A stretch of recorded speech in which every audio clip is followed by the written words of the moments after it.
नमस्कार, the daily show में आपका स्वागत है। मैं हूं मुकेश कुमार। दोस्तों, मोदी सरकार आगामी सत्र यानी शीतकालीन सत्र में डेटा संरक्षण विधेयक लाने जा रही है, जिसको लेकर एक बड़ा सा विवाद खड़ा हो गया है। विवाद की वजह कुछ ऐसे प्रावधान हैं जिनका दुरुपयोग होने का खतरा देखा जा रहा है।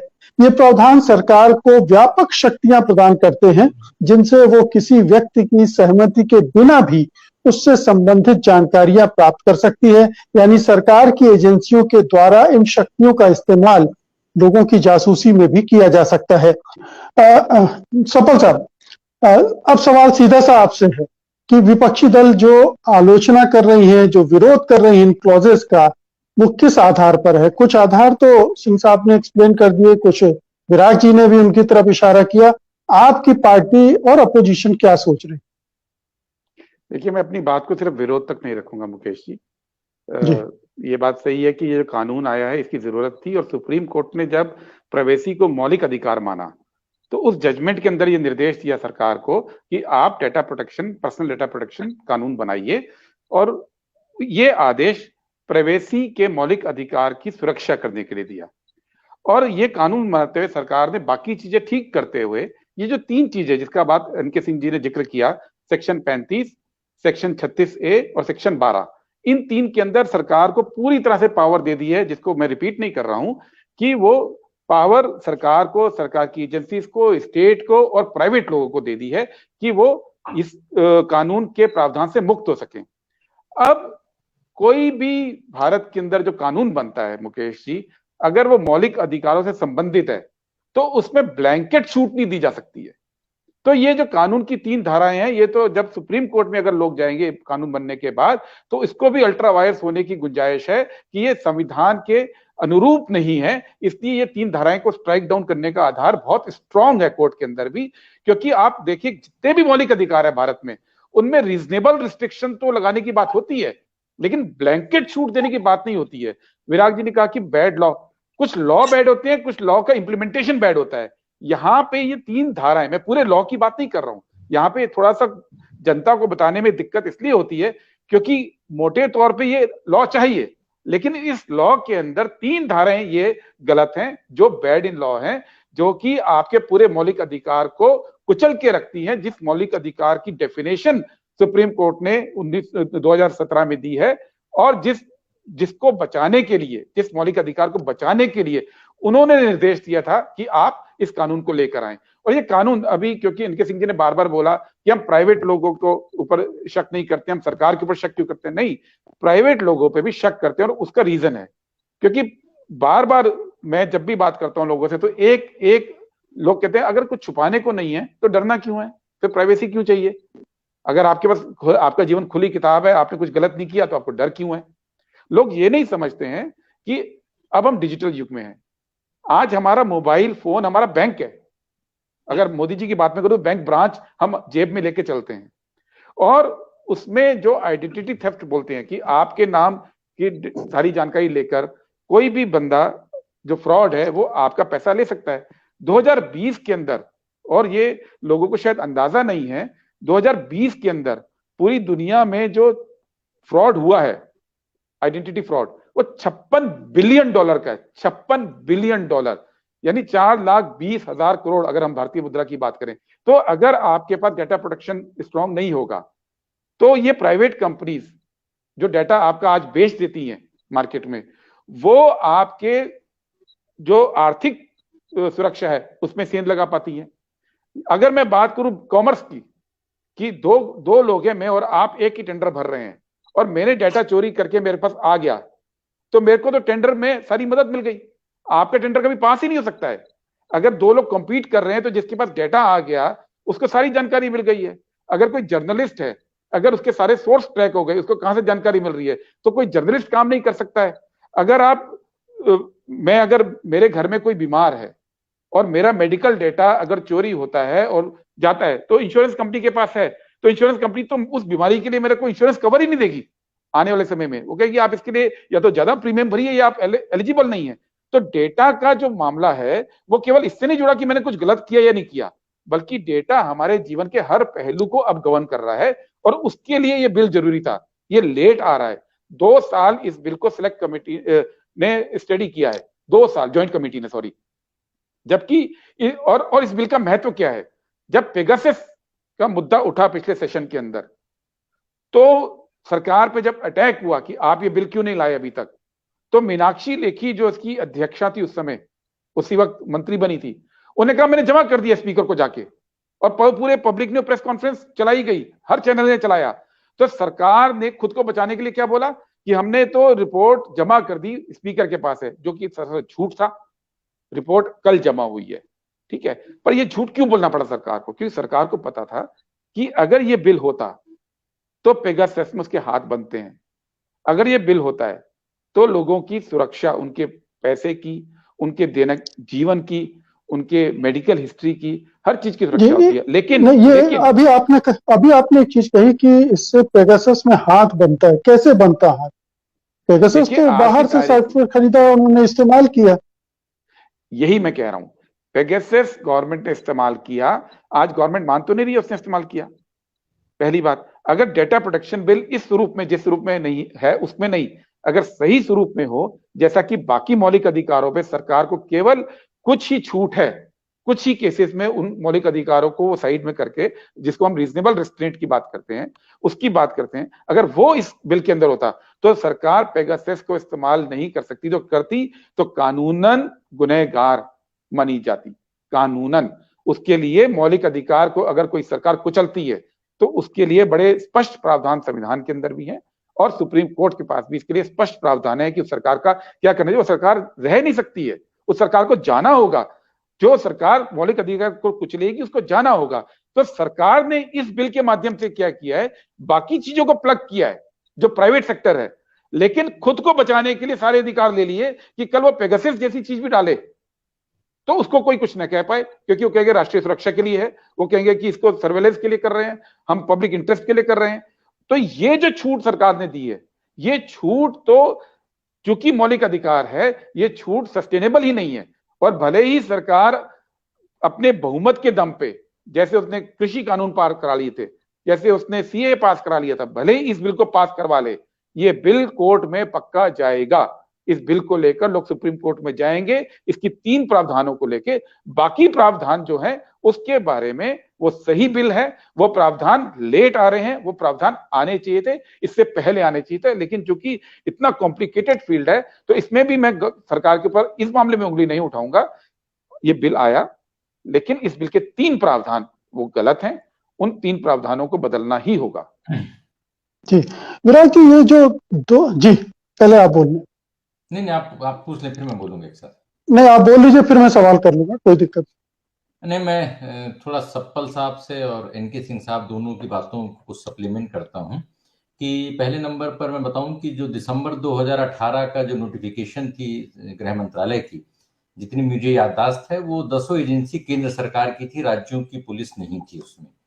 और जब इस कानून में जब स्टेट या स्टेट एजेंसीज की बात आती है, तो उस कानून के तहत फिर सरकार बाद में नोटिफिकेशन जारी करती है। कभी भी एजेंसीज का नाम कानून में नहीं आता है, क्योंकि कानून ब्रॉडर पावर देता है। कौन कौन सी एजेंसी नोटिफाई होंगी, वो कंसर्न एजेंसीज, वो कंसर्न मिनिस्ट्री उसके बारे में नोटिफिकेशन जारी करेगी। मैं सवाल तो नहीं पूछना चाहता हूं, लेकिन बहुत सारे ऐसी बातें हैं जिनका मुझे नहीं लगता है कि सप्पल साहब के पास जवाब होगा। पहला, कि क्या आज की तारीख में राज्यों के पास डिजिटल सर्विलेंस के पावर है या नहीं है? क्योंकि आज ये डेटा प्रोटेक्शन कानून को अभी छोड़ दें हम, लेकिन क्या आज इस कानून के बगैर केंद्रीय एजेंसी और राज्यों की पुलिस क्या डिजिटल सर्विलेंस कर रही है या नहीं कर रही है? और अगर कर रहे हैं तो उसमें क्या प्रोटेक्शन का रेगुलेटरी मैकेनिज्म है, जिन फंडामेंटल राइट्स की बात कर रहे हैं? क्या आज महाराष्ट्र सरकार, मुंबई पुलिस, क्या लोगों के सोशल मीडिया को या किसी भी तरीके से इन सारी चीजों के, मोबाइल को, उन सारे जितनी भी चीजें हैं वो हो रहे हैं, नहीं हो रहे हैं? क्योंकि राजस्थान में भी, मैं कांग्रेस भाजपा से बात ही नहीं है, प्रश्न 3 है। पहला प्रश्न ये है कि जैसे अंग्रेज थे तो अंग्रेज डिवाइड एंड रूल करते थे, और अंग्रेज उस आधार पर अपना औपनिवेशिक शासन भारत में लागू रखते थे। इसी तरीके से मैं पूर्णतः समर्थक हूं इस प्राइवेसी का, और मैं समझता हूं कि जब ऑपरेशन प्रिज्म हुआ था तो हम पहले व्यक्ति थे जिसने इसके खिलाफ सुप्रीम कोर्ट में आवाज उठाई, जिस समय यूपीए सरकार थी। और पिगासिस के खिलाफ भी अगले दिन हमने सबसे पहले इसमें सुप्रीम कोर्ट में आवाज उठाई केन गोविंदाचार्य मामले में। प्रश्न उस बात के नहीं है, प्रश्न दूसरे हैं। प्रश्न दूसरा ये है कि मेरा ये मानना है कि देश की सारे राजनीतिक पार्टियां, सारे, कांग्रेस हो, भाजपा हो, कोई भी हो, उन सारे लोगों का जैसे गांव का लठैत होता है और वो लठैत उनको वोट दिलाता है, इसी तरीके से सारी पॉलिटिकल पार्टी सोशल मीडिया की मोहताज है। और इस मोहताजी की वजह से ये जो बड़ा जो एक हमारे लिए खतरा है, जिस खतरे पे एनके सिंह साहब बोल रहे थे कि आप किसी जगह जाते हैं और आपके पास सारी आपकी बातें लीक हो जाती हैं, वो सरकार नहीं कर रही है, वो प्राइवेट कंपनियां कर रही हैं। और उन प्राइवेट कंपनियों के दम पर नेता चुनाव लड़ रहे हैं। लेकिन विराट जी इस पे तो सहमति है ना, इस पे तो सहमति की रुकना चाहिए। मेरा यह स्पष्ट आरोप है कि इन सारे राजनीतिक दलों ने मिलकर के डेटा प्रोटेक्शन कानून को जानबूझ करके डिले कराया है, जानबूझकर डिले कराया है, इससे कि इन कंपनियों के 20 लाख करोड़ के कारोबार पर निर्बाध गति से भारत का कोई कानून लागू नहीं हो पाए। अभी कल एक बहुत बड़ी रिपोर्ट आई और उस रिपोर्ट में मैं नहीं समझता हूं कि कांग्रेस ने कोई उसमें हल्ला मचाया। हमारे प्रतिवेदन पर अक्टूबर 2013 में इलेक्शन कमीशन ने सोशल मीडिया में गाइडलाइंस जारी किया, यह कांग्रेस के समय की बात है, और उन कानूनों को 2014 के आम चुनाव में लागू नहीं किया गया। 2019 के आम चुनावों में भी उन कानूनों को लागू नहीं किया गया। उन कानूनों को लागू करने की बजाय फेसबुक और गूगल जैसी कंपनियों ने मिलकर के अपना एक प्लेटफॉर्म बनाया और उस प्लेटफॉर्म ने अपना एक सेल्फ रेगुलेशन बना लिया और उस सेल्फ रेगुलेशन को उन्होंने इंपोज कर दिया। मतलब वो भारत के कानून से बड़े हो गए। और वो जो संगठन था, उसी संगठन ने क्रिप्टो करेंसी का सेल्फ रेगुलेशन बनाया है जी। पूरे भारत में। हमारी बात सुनिए, जब एक विराट जी आपने कुछ सवाल उठाए हैं तो उनके जवाब ले लेते ना, उनके जवाब ले लेते फिर आपके पास आ जाएंगे। आखिरी लाइन बोल रहा हूं, अगर कहीं मर्डर हो रहा है और हम जेब कतरी की बात करें तो हम मर्डर को दबा रहे हैं। हमने शशि थरूर जी की अध्यक्षता वाली पार्लियामेंट्री कमेटी के सामने मैं व्यक्तिगत तौर पर गया था पिगासिस के खिलाफ पूरा प्रेजेंटेशन देने, और उन्होंने 1 साल तक कोई कार्रवाई नहीं की। और जब हल्ला हुआ उसके बाद उन्होंने भी साथ में हल्ला मचाना चालू कर दिया। इसमें सारे राजनीतिक दल जो जेपीसी में शामिल हैं उनकी मिली भगत है और ये नेता इन कंपनियों की इनडायरेक्टली मदद कर रहे हैं। और प्रोटेक्शन प्राइवेसी वाला मुद्दा एक अलग मुद्दा है, मैं उसमें सहमत हूं, उसका रेगुलेटरी मैकेनिज्म बनना चाहिए। पर बड़ा मुद्दा है डिजिटल उपनिवेशवाद, जिसके बारे में या तो अज्ञानता है या जानबूझकर के इन कंपनियों की नेतागण मदद कर रहे हैं। जी सफल साहब। बहुत सारी बातें विराग जी ने बोली, एक एक करके जवाब दूंगा। विराग जी ने बोला कि शायद मुझे मालूम नहीं होगा कि राज्यों में क्या हो रहा है। विराग जी, पहली बात कि राज्यों में डेटा प्रोटेक्शन का हनन इसलिए हो रहा था क्योंकि केंद्र सरकार में इसके लिए कोई कानून का फ्रेमवर्क नहीं बनाया था, जो जिम्मेदारी केंद्र सरकार की थी। अगर मौलिक अधिकार बनाया गया तो मौलिक अधिकार की इंप्लीमेंटेशन की जिम्मेदारी केंद्र सरकार की है, जो मोदी सरकार है आज की तारीख में।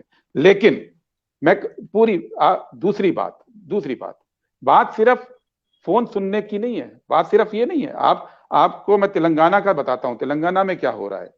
तेलंगाना में कमांड कंट्रोल सेंटर बनाया तेलंगाना पुलिस ने, 6 लाख सीसीटीवी कैमरा से और फेशियल रिकॉग्निशन टेक्नोलॉजी यूज करके हर व्यक्ति का पूरा डेटाबेस बना रहे हैं।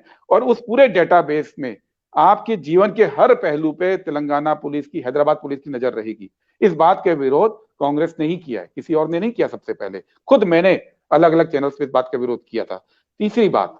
तीसरी बात जो आप बोल रहे हैं कि स्टैंडिंग कमेटी, शायद मैं आपको बता दूं, मुकेश जी भी इस बात का समर्थन करेंगे, पिछले 1.5 साल में कोविड का बहाना लेके लोकसभा अध्यक्ष और राज्यसभा के अध्यक्ष, लोकसभा स्पीकर और राज्यसभा के अध्यक्ष, वो स्टैंडिंग कमेटी, सिलेक्ट कमेटी की मीटिंग्स नहीं बुला रहे थे। यहां तक कि हमने उनको ये भी प्रूफ दिए कि दुनिया के अंदर अलग अलग संसदें हैं, वो किस तरह से कोविड के तहत ऑनलाइन मीटिंग्स बुला रहे हैं। इसके लिए बाकायदा रिप्रेजेंटेशन दिया गया लीडर ऑफ अपोजिशन के द्वारा। लेकिन वेंकैया नायडू साहब और ओम बिरला साहब ने बिल्कुल इस पे कार्रवाई नहीं की, बोला कि हमारे नियम अलाउ नहीं करते हैं कि हम ऑनलाइन मिले। केंद्र सरकार अपनी सारी कार्रवाई ऑनलाइन शुरू कर सकती थी, लेकिन पार्लियामेंट में standing committee, select committee, joint committee की मीटिंग्स इन्होंने नहीं होने दी 1.5 साल। यही नहीं, मीटिंग इसको पूरा डिफंक किया गया। जब पिछले सेशन में खरगे जी ने चिट्ठी लिखी दोनों सभा अध्यक्षों को, दोनों सदन के नेताओं को, और जयराम रमेश जो व्हिप है राज्यसभा में, उन्होंने चिट्ठी लिखी और सारे लोगों को इकट्ठा किया, तब जाकर अब मीटिंग शुरू हुई है। अगर ये कहते हैं कि मिली भगत है, यहां पे कांग्रेस पार्टी के तहत लगातार लड़ाई लड़ी जा रही थी लोकसभा स्पीकर के साथ और राज्यसभा अध्यक्ष के साथ, लेकिन कोविड का बहाना बनाकर, क्योंकि इस सरकार की कोई भी नीयत नहीं है कि डेमोक्रेटिक प्रोसेस रहे। और ये इस बात से भी साबित होता है कि जब से मोदी सरकार आई है, केवल 20% बिल उन्होंने स्टडी के लिए रेफर किए, केवल 20%। और जो ये वाला बिल रेफर किया, मैंने बताया आपको, सफेद झूठ, प्रेस कॉन्फ्रेंस करके सफेद झूठ मीनाक्षी लेखी जी ने बोला कि हमने रिपोर्ट सबमिट कर दी है। किसी ने ये सवाल नहीं उठाया कि रिपोर्ट तो सबमिट नहीं हुई, रिपोर्ट कल सबमिट हुई। तो ये सरकार की जो कमजोरी है उसको आप विपक्ष पे मत डालिए, विपक्ष इसके लिए फाइट कर रहा है। जहां तक आपने बात की फेसबुक की और गूगल की कमेटी बना के सेल्फ रेगुलेशन, मीटिंग किससे हुई थी उनकी? आप उस मंत्री का नाम बताएंगे? रविशंकर प्रसाद ही मंत्री थे ना, उन्होंने दरकिनार किया था ना रेगुलेशन को, और इनकी बात मानी थी। और अमेरिका में जाके सिएटल वैली में फेसबुक के ओनर से मुलाकात किसने की थी? उनका नाम मोदी जी है ना। तो उस पर्सपेक्टिव को भूलकर अगर आप ये उम्मीद करते हैं कि जो अपोजिशन को बोलने नहीं दिया जाता, वो अपोजिशन जो है इस कार्टलाइजेशन को रोकने में समर्थ है, और जो बीजेपी जाके फेसबुक से मीटिंग करती है, जिस फेसबुक के उच्च अधिकारी भारत में बीजेपी के पदाधिकारी रहते हैं और लगातार रिपोर्ट्स फेसबुक की आई हैं, उस कॉन्टेक्स्ट को भूलकर अगर आप ये कहते हैं कि सारा अपोजिशन और सारा सत्ता पक्ष मिला हुआ है, तो ये बहुत गलत बात है। इस बात का मैं पुरजोर विरोध करूंगा। और बात रही अब कि सवाल यह है कि डेटा प्रोटेक्शन चाहिए कांग्रेस की ओर से विधिवत रूप से, इसमें राज्य सरकारों का और केंद्र का सवाल नहीं है। सवाल यह है कि डेटा प्रोटेक्शन चाहिए क्योंकि प्राइवेसी मूल अधिकार है। और मूल अधिकार क्यों है? एक तो वजह है जो हमने गिनाई कि भाई हमारा फाइनेंशियल लॉस हो सकता है, हमारे बैंक खाते लूटे जा सकते हैं, हमारा मेडिकल डाटा हो सकता है, लेकिन इससे बड़ा वो मुद्दा है जो सुप्रीम कोर्ट ने भी डिस्कस किया है। मुद्दा यह है कि as a human being, as a इंसान, मेरी प्रॉपर्टी क्या है? मेरी प्रॉपर्टी मेरी चल अचल संपत्ति होती है एक। दूसरा, प्रॉपर्टी मेरे विचार होते हैं, मेरी सोच होती है, और मेरी सोच को लोगों से शेयर करने की मेरी ताकत होती है। आज से 300 साल पहले, 250 साल पहले जब अमेरिका में संविधान बन रहा था, तब भी इस बात को बिल्कुल स्पष्ट कहा गया था कि thoughts and expressions and the power to communicate are also the property of a human being. वो इनएलिएनेबल राइट है, वो इंसान का जो अधिकार है वो कानून से जुदा नहीं किया जा सकता है। इसलिए प्राइवेसी जरूरी है। प्राइवेसी, अगर मेरे से मेरे विचार छीन लिए जाएंगे और कहा जाएगा कि आपको तमाम सुख सुविधाएं दे रहे हैं, हम आपको तमाम फैसिलिटीज मिल रही हैं, आपके जीवन में कोई कमी नहीं रहेगी, बस आपका विचार आप कहीं प्रकट नहीं कर सकते, या आप अपने विचार को अपने मन में लेके नहीं चल सकते हैं, तो क्या मैं खुश रहूंगा? क्या मैं अच्छा जीवन जी पाऊंगा? इसलिए प्राइवेसी का अधिकार दिया गया है। एक तो मटेरियल अधिकार है कि जहां पे मेरा धन संपत्ति बची रहे, एक मेरा जहनी अधिकार है। और इसलिए डेटा प्रोटेक्शन बिल की जरूरत है। इसमें कांग्रेस बीजेपी की बात नहीं है, ये चाहिए। और इसमें सरकार को मेरी मानसिक शांति को छीनने का कोई अधिकार, ब्लैंकेट अधिकार नहीं मिल सकता, जो 3 प्रावधान के अंदर सरकार ने लिया है। और आखिरी बात, अगर सरकार प्राइवेसी का इस तरह से हनन करेगी जो सेक्शन 35, 12 और 36A में कर रही है, तो इसका स्पष्ट मतलब है, और इस पे बहुत फिलोसफर्स ने लिखा है, अरिस्टोटल से लेकर आज तक लिखा गया है, आज कोई नई बहस नहीं है, ये स्पष्ट है कि अगर मेरे दिमाग पे अगर आप पहरा बिठाते हैं, तो मेरे दिमाग को ही आप एक जेल बना देते हैं और मेरी स्वाधीनता छीन लेते हैं। तो एक जेल फिजिकल जेल है, एक फिर मानसिक जेल है। लिबर्टी का अधिकार है, बिल्कुल लिबर्टी का अधिकार है, इसलिए ये अधिकार चाहिए, ये डेटा कानून चाहिए।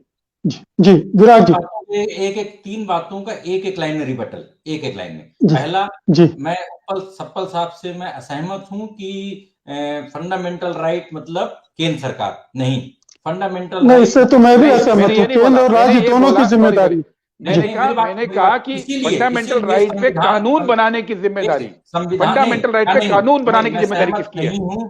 जी। कानून और व्यवस्था संविधान विराज की जी। 7वीं अनुसूची के तहत राज्यों का विषय है, पुलिस राज्यों का विषय है। उन्होंने इस बात को मना नहीं किया कि राज्यों में जासूसी नहीं हो रही है, आज तक हो रही है। और इसीलिए संविधान की अनुच्छेद 226 में राज्यों के खिलाफ हाईकोर्ट जाने का पावर है और केंद्र सरकार के खिलाफ अनुच्छेद 32 में सुप्रीम कोर्ट का पहला नंबर पे। इसलिए इसमें एक मिनट विराज जी, राज्य अपने अपराधों से बच नहीं सकते। दूसरा, आपको रोक के मैं एक बात बोल दूं, आपको रोक के तो मैं पिगासिस के मामले में हमने शशि थरूर जी के यहाँ पर जाके रिप्रेजेंटेशन दिया था और उन्होंने 1 साल तक कोई विराज कार्रवाई नहीं की।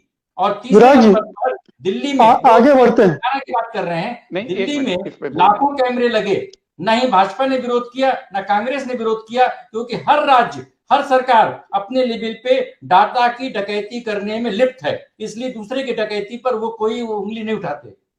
जी, एक मिनट, मैं इसमें जी, एक लाइन में मुकेश जी, जी, ये डुएल हो रहा है। मैं चाहता हूं सिंह साहब भी इसमें शामिल हो। जी, इसमें जी, एक लाइन, क्योंकि इसमें ऐसे ही मजा आ बोला रहा है। हाँ, जी, एक सुप्रीम कोर्ट ने अपने जजमेंट में क्लियर कट निर्देश दिया था, these are matters of policy to be considered by the union government while designing a carefully structured regime for the protection of data। इसलिए मैंने बोला कि जिम्मेदारी केंद्र सरकार की थी। सुप्रीम कोर्ट के 2017 के जजमेंट के अनुसार, जिस जजमेंट में उन्होंने प्राइवेसी को मौलिक अधिकार बताया, और शशि थरूर वाली बात मैंने आपको बताई साहब, कि जब राज्यसभा अध्यक्ष ने और लोकसभा के स्पीकर ने मीटिंग्स की परमिशन नहीं दी, तो चेयरमैन क्या करते? खुद शशि थरूर ने 4 या 5 चिट्ठियां लिखी हैं उनको कि आप हमें मीटिंग करने दीजिए। अगर स्टैंडिंग कमेटी की मीटिंग ही कोविड का बहाना लेके इस देश में नहीं हुई, तो उसका जिम्मेदार आप जो पीठासीन अधिकारी को बनाएंगे या कमेटी के अध्यक्ष को बनाएंगे, ये मेरा कहना है। जी, सिंह साहब, ये 2 चीजें हैं इस पूरे कानून में जिससे ये पता चलता है कि सरकार की नीयत क्या है। इसमें जो मैंने अभी पहले भी जिक्र किया था कि इसमें अगर आपकी डाटा चोरी हो रही है या आपकी जासूसी हो रही है इस कानून के जरिए, तो आप कोर्ट नहीं जा सकते। आपके पास ये अधिकार नहीं होगा कि आप न्यायालय का दरवाजा खटखटाएं, और ये एजेंसियां कुछ भी करती रहें, इन पर कोई संसद का कोई अधिकार नहीं होगा कि इनके बारे में कोई जानकारी हासिल कर सके, ये क्या कर रही हैं, क्या नहीं कर रही हैं। और इसीलिए ये शक पैदा होता है कि इन कानूनों का दुरुपयोग करने का इरादा इस सरकार का हो सकता है। देखिए, मैंने पहले भी कहा था कि ये कुल मामला स्टेट पे डिस्ट्रस्ट का है। जिस तरह स्टेट कंडक्ट अपने को पिछले कुछ वर्षों में कर रही है, जिस तरह स्टेट की एजेंसीज पॉलिटिकल स्कोर सेटल करने के लिए इस्तेमाल की जा रही हैं, उसमें जब ये पावर्स मिल जाएंगे तो ये legalisation of introduction of Pegasus होगा, यूज ऑफ पेगासस होगा। ये कुछ नहीं है। हमारी जो चिंता है वो सिर्फ ये है कि ये पेगासस का यूज लीगलाइज हो जाएगा इसमें, और कोई बात नहीं है।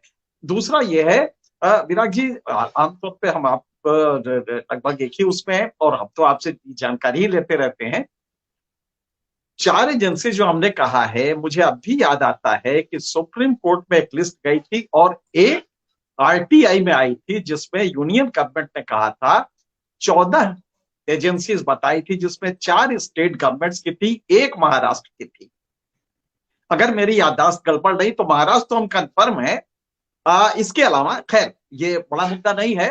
अब आपको बताएं कि स्टेट के जो कह रहे हैं कि आप स्टेट के पावर्स, तेलंगाना का आपने नाम दिया। इस देश को अगर कोई एक एजेंसी बचा रही है आतंकवाद से तो वो तेलंगाना की एसआईटी है। एनआईए नहीं बचा रहा है। एनआईए 10 साल पीछे है तेलंगाना से। चूंकि मैं इंटेलिजेंस में थोड़ा अंदर तक इन्वॉल्व हूं तो मैं ये बता सकता हूं कि आज अगर देश को ये आपके जो इस्लामिक आतंकवाद है, हालांकि फ्रेज यूज करना बड़ा ही अच्छा लगता है, इससे अगर कोई बचा रहा है तो देश की तेलंगाना की एसआईटी है। जिस तरह का उसका नेटवर्क, जिस तरह का उसका साइबर इंटेलिजेंस है, वो मेरे ख्याल से, चूंकि मैं बहुत अंदर तक जानता हूं, जो तमाम केसेस आप देखते हैं ना, जिसका श्रेय एनआईए लेता है, दरअसल वो तेलंगाना एसआईटी सिर्फ पास ऑन करती है और वो उसके बाद स्टेट गवर्नमेंट को बताती है कि अब भैया पकड़ लो तुमको। ऐसे 20 केस हम बता सकते हैं जिसमें देश को बचाया है। लिहाजा उसको अगर पावर मिलते हैं तो किसी को भी ऐतराज नहीं होना चाहिए। मुश्किल यहाँ पे हम लोग जो पूरा डिबेट 1 घंटे का कर रहे हैं, हम लोग इस बात पे क्यों नहीं सहमत है कि जो डिस्ट्रस्ट है वो स्टेट के उसको लेके है कि आपका रेस्ट्रिक्शन रीजनेबल नहीं होगा, रीजनेबलनेस उसमें नहीं होगी, क्योंकि पहले से आपका जो कंडक्ट रहा है वो हाईली सस्पेक्ट है। नतीजतन जब आप ये करेंगे, आप जो कह रहे हैं कि साहब गवर्नमेंट एजेंसी इतना स्वीपिंग जनरलाइजेशन है। आप बताइए कि कौन कौन सी एजेंसीज है, आप बताइए कि ओवरसाइट के लिए आपने क्या क्या उसका मैकेनिज्म रखा है। और जो तीसरा जिस पे आप लोग अभी भी चर्चा नहीं कर रहे वो ये है कि इससे विजिलेंटिज्म बढ़ेगा। जो 36A की हम बात कर रहे हैं वो बेहद खतरनाक है। आने वाले दिन में आपको अंदाज होगा ये कितना सीरियस है, क्योंकि अगर वो गवर्नमेंट नहीं करेगी तो जो ये जो सड़क पे लोगों को वंदे मातरम बुलवाते हैं ये वो लोग शुरू कर देंगे। ये बहुत बड़ा खतरा है। मुझे लगता है इस बात पे हम सब सहमत होंगे कि ये पावर स्टेट को मिलना चाहिए देश की रक्षा के लिए, नेशनल सिक्योरिटी के लिए, लेकिन उसका बेजा इस्तेमाल ना हो, इसके लिए हम ये चर्चा कर रहे हैं कि उसके लिए आपने ओवरसाइट मैकेनिज्म क्या क्या रखा है। जी बिल्कुल। जी विराट जी, मैं चाहता हूं आप जो बोलना चाहते हैं वो भी बोलें, लेकिन ये जो कमजोरी है इस कानून की, इसको थोड़ा सा और खोलकर बताएं। देखिए, जो पुराने टेलीफोन थे उनमें टेलीफोन टैपिंग का पावर सरकार को टेलीग्राफ एक्ट और दूसरे कानूनों से मिला, और जब उन टेलीफोनों का टैपिंग का दुरुपयोग होने लगा तो मामला सुप्रीम कोर्ट में गया, और उसके बाद एक सर्विलेंस का एक पूरा सिस्टम, एक प्रोसीजर बना। मैं जहां पर आ रहा हूं, जहां पर मैं बात कह रहा हूं, इसी तरीके से डिजिटल सर्विलेंस के पावर देश हित में सरकार को जरूरी हैं। लेकिन एनके सिंह साहब ने जो दो बातें बोली, पहला डिस्ट्रस्ट और दूसरा कानूनों का दुरुपयोग। तो कानूनों का दुरुपयोग नहीं हो तो सर्विलेंस का एक प्रोटेक्शन का मैकेनिज्म बनना चाहिए कि उसको कौन इस्तेमाल करेगा, कैसे इस्तेमाल करेगा, और गलत इस्तेमाल पर जो अधिकारी है उसको दंडित कैसे किया जाएगा। स्वीपिंग पावर्स होने चाहिए लेकिन अकाउंटेबिलिटी होनी चाहिए, स्वीपिंग पावर्स नहीं होने चाहिए, और उसका एक प्रोसीजर, क्योंकि जो भी रूल ऑफ लॉ का मतलब होता है कि rule of law as per procedure established by law, तो वो प्रोसीजर सरकार को बनाना चाहिए। और अगर सरकार नहीं बनाती है तो पीयूसीएल की तर्ज पर सुप्रीम कोर्ट को बनाना चाहिए, जो पिगासिस पे हमारी डिमांड थी। ये एक हो गया। दूसरा पहलू, जो 10 और 14 एजेंसीज की बात कर रहे हैं, मैं समझता हूं कि सिंह साहब कोई और विषय बता रहे हैं, मैं कोई और विषय बता रहा हूं। उसमें था क्या कि जब पिगासिस का सो कॉल, जब सॉफ्टवेयर वगैरह जब प्रोक्योर हुआ होगा या जब भी हुआ होगा, उसके बाद सरकार ने, या उसके पहले आगे पीछे उन्होंने 10 एजेंसीज को नोटिफाई किया दिसंबर 2018 में होम मिनिस्ट्री ने। और उसके पहले अब सवाल यहाँ पर यह आता है, जहां पर सप्पल साहब और पूरी केंद्र सरकार और सारी राज्य जिम्मेदार हैं, कि वो पावर मिला दिसंबर 2018 में। अब सवाल ये है कि क्या उसके पहले मोबाइल सर्विलेंस नहीं होता था, डिजिटल सर्विलेंस नहीं होता था? तो क्या वो पूरा गलत हो रहा था, वो पूरा अनैतिक या और गैर कानूनी तरीके से हो रहा था? तो जो दिसंबर 2018 में सर्विलेंस का पावर मिला तो वो केंद्र सरकार की एजेंसियों को मिला। अब प्रश्न इस बात का है कि अगर डिजिटल और डेटा केंद्र का विषय है तो राज्य कैसे इस पे जासूसी कर रहे हैं? क्या गैर कानूनी तरीके से कर रहे हैं? और अगर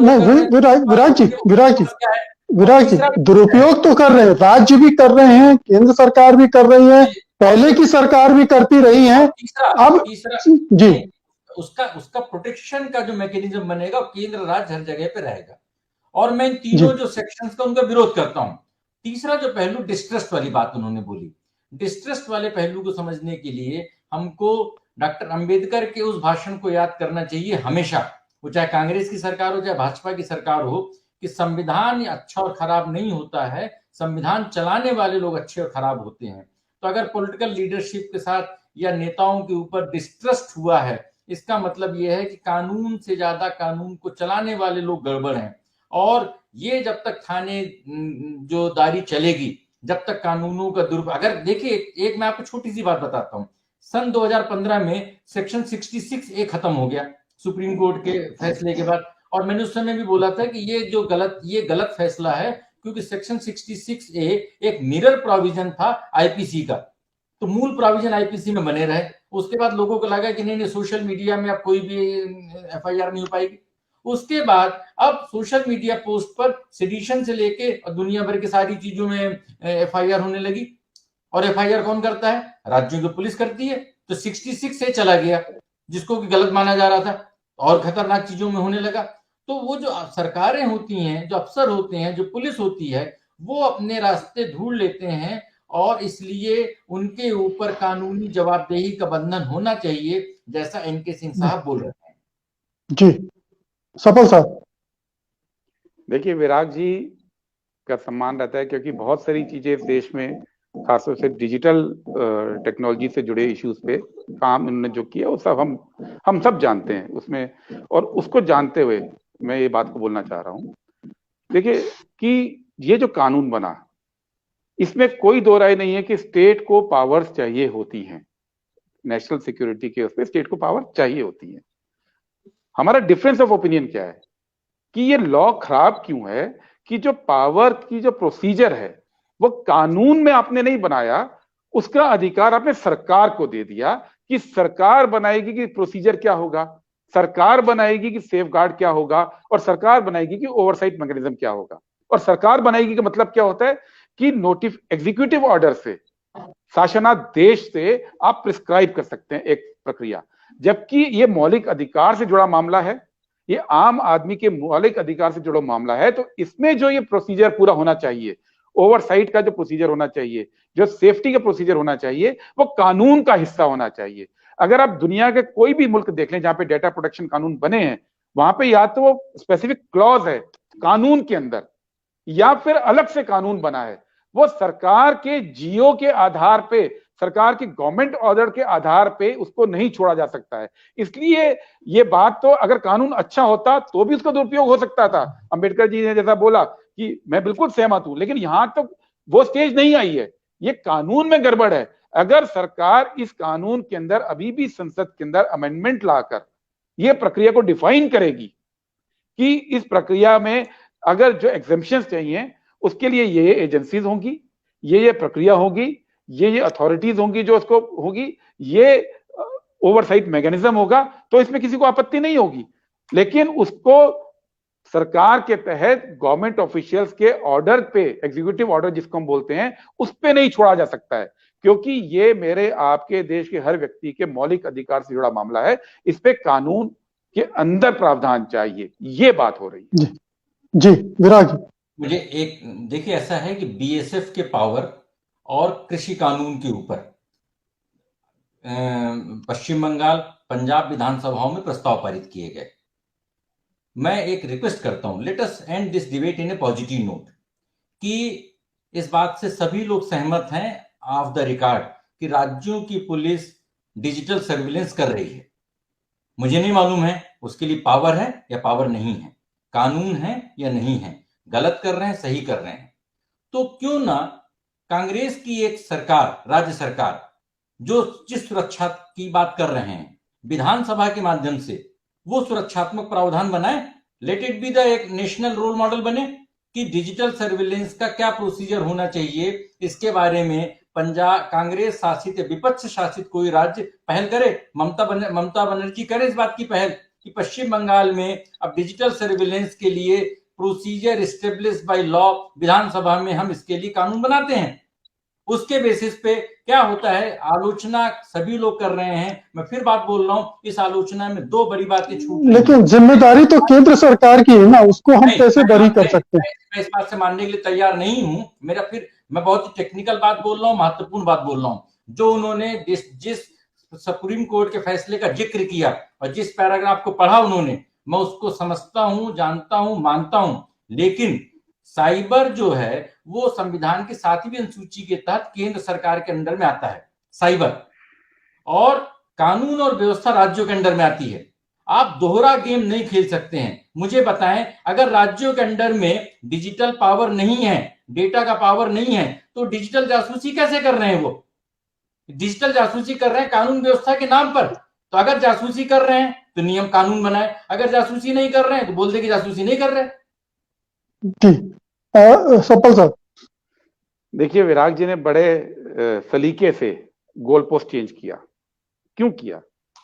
एक, हम बात कर रहे हैं कि सुप्रीम कोर्ट ने केंद्र सरकार को जो निर्देश दिया उसमें केंद्र सरकार ने भरपाई करने में क्या चालाकी की, हम ये बात कर रहे हैं। हम ये बात नहीं कर रहे हैं कि किस पार्टी को, किस सरकार को क्या करना चाहिए था राज्यों के अंदर।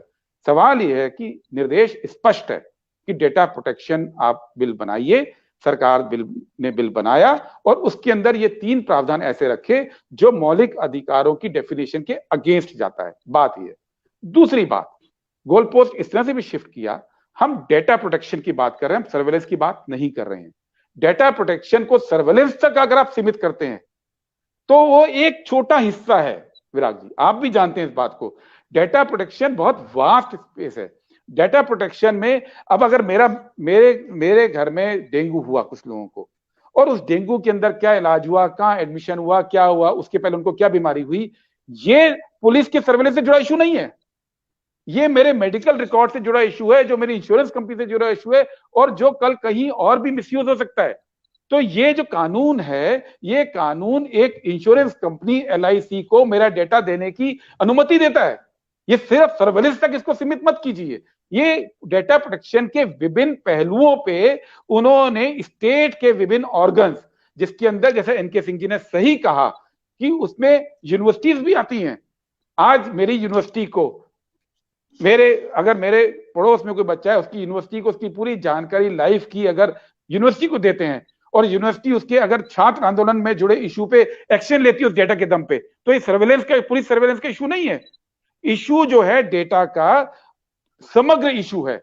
सर्वेलेंस एक पार्ट है, और इस समग्रता को केंद्र सरकार ने जब एड्रेस करने की कोशिश की है, उसने बड़ी होशियारी के साथ अपने को बचाया, अपने लिए सारे अधिकार रख लिए, अपने सारे ऑर्गन्स के लिए अधिकार रख लिए, और विजिलेंटिज्म को कि कोई भी व्यक्ति अपने घर के बाहर CCTV लगाकर दूसरे व्यक्ति की गतिविधि को रिकॉर्ड कर सकता है, और इसको कानूनन छूट मिल गई है इसके तहत। और वो इसको सिर्फ यही कहना है कि मैं सुरक्षा के नाम पे कर रहा हूं, मैं पुलिस की मदद के नाम पे कर रहा हूं। ये अधिकार किसी को नहीं दिया जा सकता है, ये बात हो रही है। तो उसको सर्विलेंस, फोन टैपिंग के संदर्भ में सीमित मत कीजिए, वो अलग इशू है। ये बहुत बड़ा डिफरेंट इशू है। मुकेश जी, मैं पहले नंबर पर केंद्र सरकार के प्रस्तावित कानूनों के इन प्रावधानों का विरोध करता हूं, बिल्कुल स्पष्ट। नंबर 1। नंबर 2, मैं गोल पोस्ट चेंज नहीं कर रहा हूं, मैं सही गोल पोस्ट बना रहा हूं। विपक्ष के लोगों की जिम्मेदारी है आलोचना करने के साथ देश निर्माण के लिए एक मॉडल भी बनाए। तो केंद्र सरकार से जिस कानून की अपेक्षा करते हैं। नहीं, विराग जी, यहाँ मेरा एक सवाल है कि ये जो कानून बनाया जा रहा था, इसमें तो विपक्ष भी शामिल है ना? ये तो विपक्ष और सत्ता पक्ष दोनों मिलकर बना रहे हैं। मैं यहीं पे जवाब देना चाहूंगा, यहीं पे जवाब देना कर रही है, तो आप यहीं पे जवाब दूंगा। अपने राज्य में ठीक करके दिखाइए ना। दूसरी बात, विराग जी, फेसबुक, व्हाट्सएप और इंस्टाग्राम ने मिलकर 2016 में गैर कानूनी तरीके से भारत के 80 करोड़ लोगों का डेटा शेयर करना चालू कर दिया। देश के किस पार्टी के किस नेता ने इसके लिए विरोध किया और इसके लिए संसद में प्रस्ताव लेकर के आए? देश निर्माण मतलब राजनीतिक विरोध नहीं होता है। देश निर्माण मतलब डेटा प्रोटेक्शन को एक पूरे कंप्लीट पर्सपेक्टिव में लेकर के देश निर्माण होता है, उससे राजनीतिक रोटियां सेकना। अगर भाजपा दोषी है, कांग्रेस सरकार भी उतनी ही दोषी है, क्योंकि राज्यों में वो भी मनमाफी तरीके से डिजिटल सर्विलेंस कर रहे हैं। जी सबल साहब, खत्म करेंगे आपकी टिप्पणी के साथ। एक मिनट जी, विराग जी को मैं बता दूं। विराग जी, जो आप स्टेज कह रहे हैं प्रावधान कि हम राज्य सरकारों में मॉडल बनाएं, राज्य सरकारों में प्रस्ताव पारित करें, वो तब की स्टेज है जब ये कानून संसद से पास हो जाएगा। अभी प्रक्रिया ये है, ये कानून संसद में आ रहा है, और क्या होना चाहिए इसको लेके मैं आपको एश्योर करता हूं कि कांग्रेस पार्टी की ओर से अमेंडमेंट मूव होंगे। जो प्रक्रिया है, संसदीय प्रक्रिया ये है कि अगर आप किसी बिल के प्रावधान से सहमत नहीं है तो आप उस बिल के उस प्रावधान के अगेंस्ट में अपना अमेंडमेंट मूव करते हैं और अमेंडमेंट दिए जाएंगे। इस बात का विश्वास रखिए। राजनीति के सवाल पे सिर्फ ये कह देना कि राजनीतिक विरोध है, ये है, उससे इश्यू शिफ्ट नहीं होता है। जो प्रक्रिया है वो यही है, बिल आएगा इस सदन में अमेंडमेंट मूव किए जाएंगे और अगर सरकार उस अमेंडमेंट को अपने संख्या बल पे अगर खारिज करेगी तो राज्यों में भी बात जाएगी और सुप्रीम कोर्ट में भी बात जाएगी। यही इस देश की संवैधानिक प्रक्रिया है। उसका सिर्फ एक खामियाजा होगा कि ये पूरा कानून रुकेगा और इस कानून के रुकने से फायदा डिजिटल कंपनियों को होगा। सॉरी नहीं रुकेगा। ये कोई कॉन्स्टिट्यूशन अमेंडमेंट बिल होता है, उसमें भी आप अलग के फैसले को अभी तक कानून नहीं बना।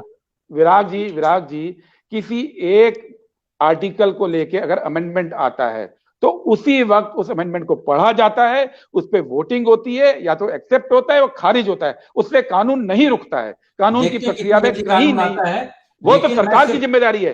वो अगर रुकेगा तो मोदी सरकार की अगर नियत नहीं है तब रुकेगा, विपक्ष की वजह से नहीं। विपक्ष का तो अमेंडमेंट खारिज करें, एक्सेप्ट करें, उसी वक्त वोटिंग होती है। उसमें विपक्ष का क्या रोल है? विपक्ष का रोल तो ये है कि अमेंडमेंट लाए और सरकार का रोल है उसको खारिज करे या पास करे और बिल को पास कराए। मैं अंत में विराग जी छोटा सा सवाल जो सिंह साहब ने उठाया था, जिस पर हम बातचीत नहीं कर पाए, कि इस कानून की वजह से हर किसी को, जैसे बजरंग दल के और इस तरह के लोगों को जो अधिकार मिल जाएगा, एक तरह का जो विजिलेंटिज्म बोलते हैं जिसको, कि उसके जरिए दूसरों के घरों में घुसना, दूसरों एक जो कम्युनिटियों के बीच में बैरभाव पैदा करना, उस तरह की चीजें शुरू हो जाएंगी। तो ये एक इसका खतरनाक एस्पेक्ट है, जिसके बारे में आप क्या सोचते हैं? राष्ट्रीय सुरक्षा और देश हित के अलावा अगर किसी भी वजह से सरकार जासूसी करती है, उसके खिलाफ बहुत ही कठोर कार्रवाई होनी चाहिए, दंडनीय व्यवस्था बननी चाहिए और जिम्मेदार लोगों को कम से कम 10 साल की सजा होनी चाहिए। ऐसे कानूनी प्रावधान कानून में होने चाहिए।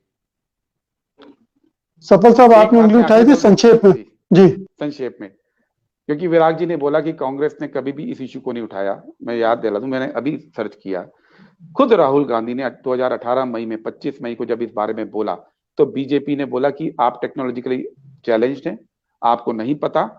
ये बात बीजेपी की स्टाइल है, ये कहना कि या तो आपने बोला नहीं या बोला वो गलत बोला, जबकि खुद राहुल गांधी के लेवल पे, मैं बाकी नेताओं की बात ही नहीं कर रहा हूं, लगातार इस बात को उठाया जाता रहा है कि डेटा प्रोटेक्शन इस देश में चाहिए।